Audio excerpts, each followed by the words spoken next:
There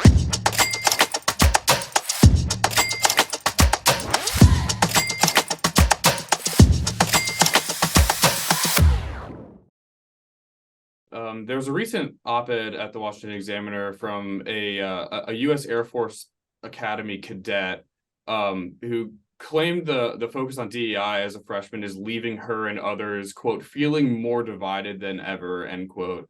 And as a minority female, she is now questioning her own acceptance into the program by these beliefs that are, quote, categorizing people as oppressors and victims based on skin color, end quote. Is DEI having the opposite effect on those who it's trying to uplift? Yes, I completely agree. It is.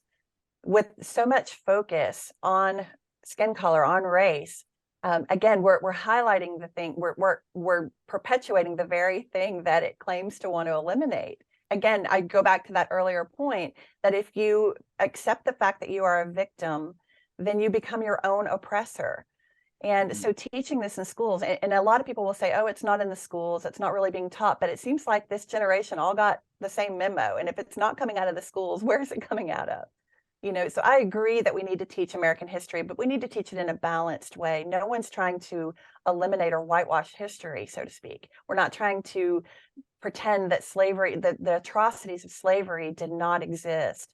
But again, if we look back over history, we look back over thousands and thousands of years ago, Moses freed slaves. I mean, it's in our human nature to try, if one person appears to be more powerful over another person, that's human nature to want to tap into that. I'm not saying it's right. I'm just saying this is kind of what we're hardwired with, which is why we have to have a moral compass, and why we have to, as a society, we have to all agree on what's right, what's wrong, and what the higher good is. And when that's constantly shifting, that goalpost is constantly changing, I don't know, again, how we're going to bring unity when we continue to highlight the differences. Can I say something to that? Yeah, of course. Go ahead. It's interesting that you brought up the fact that Moses freed the slaves. Then my question is, why didn't the founding fathers learn from Moses? I mean, Yeah. we talk about the fact you continue to talk about morality, but understand the morality goes across a spectrum, and it's generally speaking, for the majority, morality looks one way, for the minority, morality looks another way, right? When you talk about the atrocities of slavery, I'm going to tell you that my great-grandfather was a slave. I'm going to tell you that my last name is not that of my African people. My last name is that of the man who owned my great-grandfather, right? These are things that ultimately kids should know. It doesn't my learning about history does not teach me to be a victim.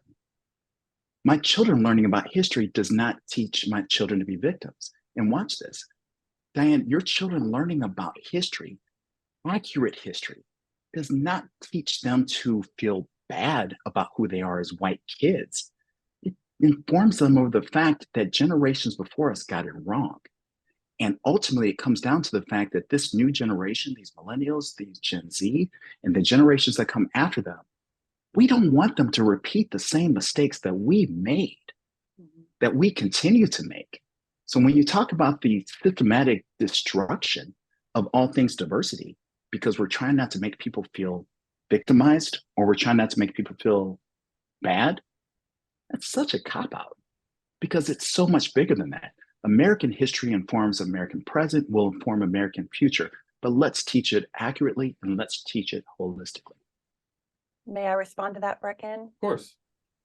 Yeah, and again, I hear you. I hear you, Jason. And there's much of what you just said that I would agree with.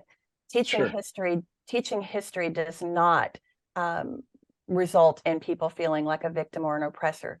DEI in schools, CRT in schools is what's teaching that. And when we look at our founding fathers, we can go back to that. I'd love to speak to that. The ideals were placed in our Declaration of Independence and in our Constitution, and they were something we were aspiring to.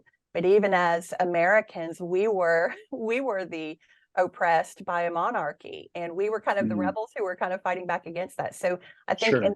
in the core, the thread of American history, we do have a sensitivity to that.